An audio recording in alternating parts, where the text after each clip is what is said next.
Welcome to the Arena of Pain with Tweedledee and Tweedledum. You know why you're here. Meet the Godskin Duo, the Noble and the Apostle. I'm Horizon Shield, and I'm going to make this fight laughably easy for you. I'm going to break down the moves, show you how and when to attack. Let's make this easy. As always, I'm doing this fight without summons or spirits, and without blocks or parries. If you choose to use them, that's alright. Just means this fight might be a little bit easier for you. At this point in the game, everyone has their own build. I'm going to be doing this fight at level 71 with 2 plus 23 Lordsworn longswords because they're fun and I like their moveset, for the reason. Yes, you can go higher if you want, but I'm choosing not to for this fight. The talismans I'm going to be using here are the Ritual Sword Talisman, Blue Dancer Charm, Winged Sword Insignia, and the Green Turtle Talisman. I'm using a light equip load because it's easier and more consistent to dodge some of the Godskin Duo's attacks, hence the no armor. You don't have to do this, but I can take advantage of a few attacks that I otherwise wouldn't be able to. Fight the way you want. I'm just a guy on the internet trying to help out a few people. So what can the Godskin Duo actually do? Each of these guys has their own moveset because they are their own full-blown separate bosses. You can fight them separately at different points in the game. If you haven't done so already, I advise you go search the Tower of Khalid and go through the castle on the left of the Atlas Plateau to experience each of their moves in a standalone environment that'll help you get used to their attacks and make the fight a little bit easier. Even if you separate the bosses, they share some of the same moves. Starting off with the Black Flame Toss, it can be used at range, and the telegraph for this attack is them raising their left hand up with the sigil appearing above it. A black flame will appear and they will toss it shortly after. To dodge this attack, you're going to have to roll through it no matter what, because the black flames track you very well. That is, unless you block it with one of the pillars in the room. They always do this attack when you try to heal during the fight, so I always recommend trying to get behind a pillar if you can. Both the Godskin Apostle and Godskin Noble will do a phase transition at 60% health. It shows them floating in the air, they will tuck their legs under their body, and then slam down after a few seconds. It will release a shockwave of damage after they fall. You can dodge this by either just walking away if you see it soon enough, or you can roll backwards during the slam to avoid the damage. It just depends on your position and if you want to do damage before or after it. After you down one of the two, sometime shortly thereafter, the surviving one will revive the other. They play an animation of them raising their left hand and essentially snapping their fingers and making them vulnerable for the entire duration. Try not to overcommit to attacks during this because they can come out of the stance swinging. It can lead to a nasty surprise. This is a fantastic time to do damage though, and I highly recommend taking advantage of it. However, if both of them are down at the same time, one of them will always spawn at the front of the room. We're going to do the Godskin Apostle's attacks first. This is the Skinny Prick, in case you haven't fought them separately yet. The first attack is an overhead slam that shows the Godskin Apostle doing a slight flip or jumping into the air and bringing his weapon over his head. He pauses for just a moment in the air, so you do have enough time to react to it before he lands. He's vulnerable after he lands for a single swing. When you're dodging, try to dodge to the side if possible. If you're wearing light armor, it is possible to dodge straight backwards and be alright. However, if you're wearing medium armor, you might not be out of range of it. So I always recommend dodging to the side. Next we have a Slash and Slam. The telegraph for this attack is the Godskin Apostle twirling his weapon before swiping and then doing an overhead slam. Be careful of the telegraph as it shares the same telegraph as the next attack. This attack is the reason that I'm wearing light armor. The distance he moves with the initial slashes is further than you can dodge straight backwards wearing medium armor.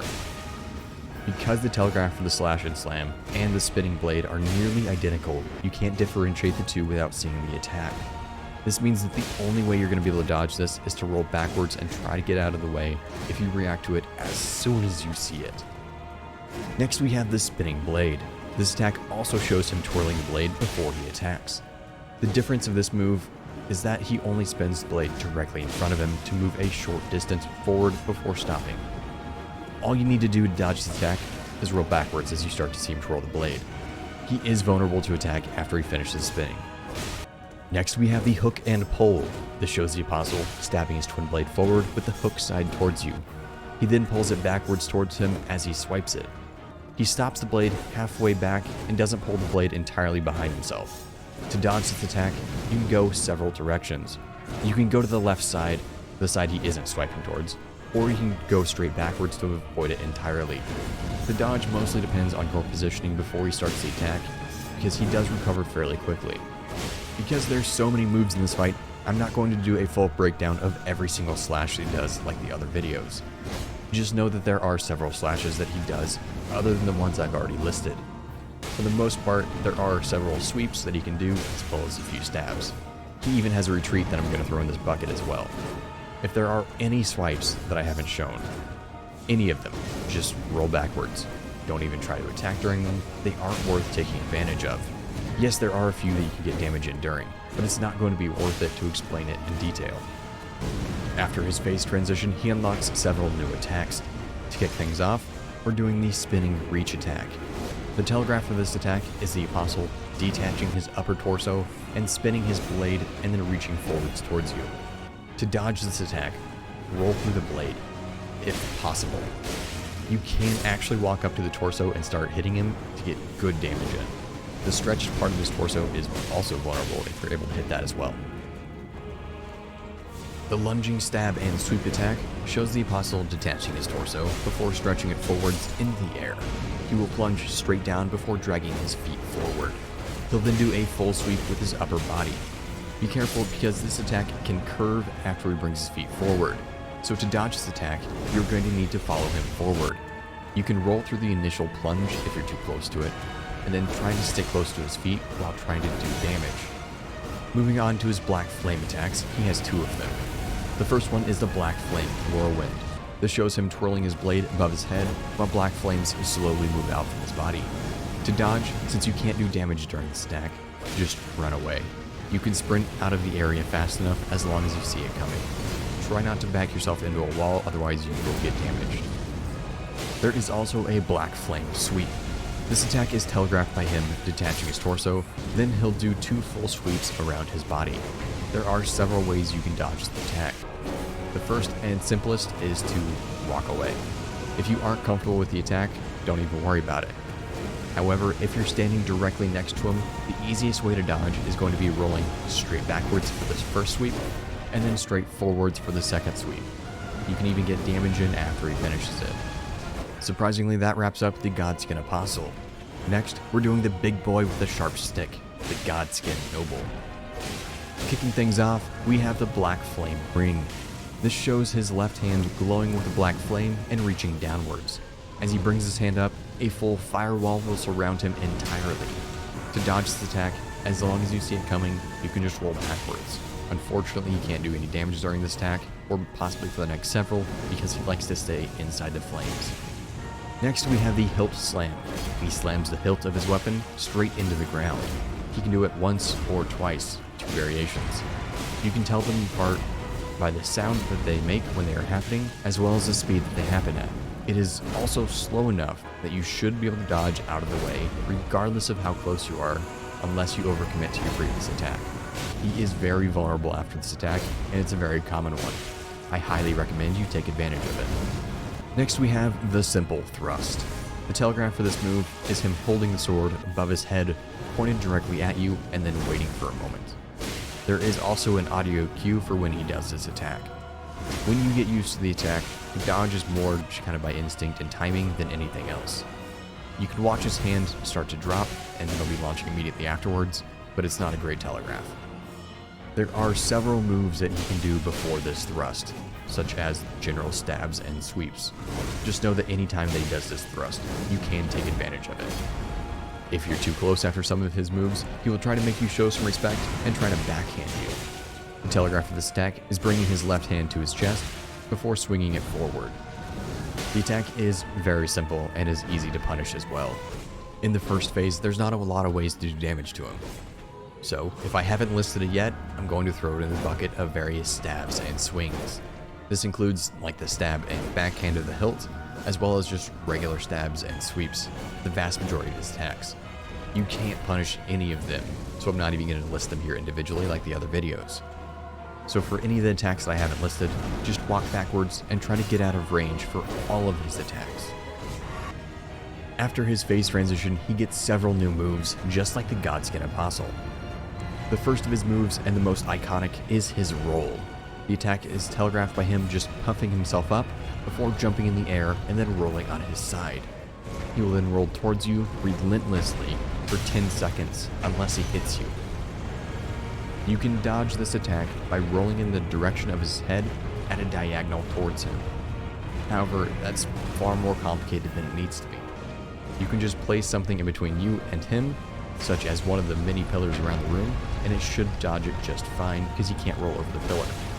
Unfortunately, some of the pillars have debris in front of them that do allow him to ramp off of them and go over them, meaning he can roll over your face. I recommend the pillar at the back right of the room. You can consistently get to it, and it's flat all the way around, so you don't have to worry about him rolling over it. If you use one of the pillars and he's not going over it, you can jump on top of the pillar after he breaks it, and then depending on your weapon's reach, you can easily get in attacks as he's rolling. If you mess it up and actually go too far forward, you'll run into his hitbox and take damage. So use at your own risk. Next we have the Slam. Very similar to the roll, he puffs himself up. This time, he jumps into the air like a balloon. After a few seconds, he will fall, doing a wide area of attack that you're going to have to roll through. So just wait until he starts to fall, and then roll to dodge this attack. Always roll for this attack because the range of the fall is massive. One of the more annoying attacks in this fight is the repeating thrust attack. He only does this after his phase transition. This attack is very similar to the regular stab after its initial animation. He'll then do 2 repeating thrusts directly at you, followed by a 3rd upward strike. To dodge this attack, it is possible to get far enough away, however it does cover a large distance. When he does this attack, the easiest way to dodge is actually to roll to the side of him. If you're able to get to his side, you can also deal damage during this attack. But it all depends on your positioning when he starts it. One of the fastest moves he can do is the simple belly thrust. It creates a ring of damage directly in front of him. There is no telegraph for this attack because it happens so quickly. There's literally a quarter of a second before this move happens. That means to prepare for this attack, you have to always assume that it's going to be up next. You cannot overcommit to your other attacks and immediately roll out of the way no matter what after you're finished swinging. It's by far the most inconvenient attack in this entire fight because of its speed. If the worst happens and we get hit, when can we heal? Let's be honest, you're gonna get hit during this fight. For the most part, since it's a duo boss fight, they're going to try their hardest to prevent you from getting your healing in. The easiest way you're going to be able to heal is to run behind one of the pillars that can block one of the black flame tosses. You don't need a ton of time, so you should be able to do this fairly quickly. Just know that every time you try to heal, they will try to toss a black flame directly at you. You can heal directly in front of their face if they're doing another attack and can't throw the flame immediately. But you have to always be wary that there's 2 opponents in this fight, and they will try their best to ruin your day. And when you're behind one of the pillars, try to take a few steps back and don't hug the side. Otherwise the Godskin Noble can poke you through it. So how do we bring it together to finish the fight? Well, walking into this fight, there's one of 2 ways you can do it. You're going to focus one or the other, Noble or the Apostle. If you happen to hit both of them and get them both under 60% at the same time, best of luck on your next run because it's very difficult to deal with them at the same time. Which one you actually fight first depends on which one you're more comfortable with. Personally, the Apostle I find is easier. However, the Godskin Apostle doesn't have chasing attacks, so you may end up focusing the Noble first. It just depends on who gets in front of the other and which one provides the open attacks in that fight. Originally, I was just going to try to deal with the Apostle first, but this fight, the Godskin Noble actually just gave me an opportunity, so I took advantage of it. Depending on how you're doing the fight, I would recommend trying to roll around some of the pillars. It will always separate them, or at least leave one in front of the other as they do with some of their attacks. However, be aware that the attacks in the second phase can cause a bit of a problem if you're trying to use the pillars to block for your healing. If you go around, the black flame attacks will just knock down all the pillars. So just be aware that it's not necessary to do it, but try to keep a few up if you need to heal. If they do any of the attacks that I didn't list, such as the various stabs and swings and whatnot that I said, just walk backwards. There is no reason for you to stay in range, so just roll backwards. Typically, you can just roll backwards to the edge of the room. If you happen to trigger the noble first, if he does the roll, just run back to the back pillar. The Godskin Apostle will not attack while the noble is rolling. If you're having trouble dealing with both of them at the same time, try your best to always keep one of them in your field of view. You aren't going to be focused on one of them all the time, because as best as you try it, the fight is kind of unpredictable sometimes. You can try your best, but it's not always guaranteed. This is why I recommend running backwards. So should keep the second one in the field of view at all times. There's also audio cues for every single attack that they do. So use that to your advantage if you're struggling finding somebody off screen that you know is doing an attack. Try to listen next time. Turn up your audio and be able to tell what attack he's doing before they do it. Obviously it's not perfect, but it is going to be able to be effective. As you come around to the end, you aren't sure what attack they're going to be doing. Always prepare for the roll. It's by far the most dangerous attack that they have. So just run back to the pillar if you ever see it. You can get attacks in as he's stuck on the pillar if you want, but it's entirely up to you. Take advantage of it if you want. When you fight them one-on-one, try to stay in range so that you trigger some of their attacks. Hopefully it's one of the ones you can take advantage of, because there's a ton that you can do that for. If it is one-on-one, they will always revive the other, so wait for that opportunity and get your damage in. And then afterwards, hopefully you bring them under 60%, and then just fight like you were before, fighting both at the same time and walking backwards. Congratulations on taking 2 guys at the same time. Now you only have to do it again if you want to. If this was helpful, feel free to like and subscribe to see me break down the rest of the bosses in Elden Ring. Until next time, happy hunting.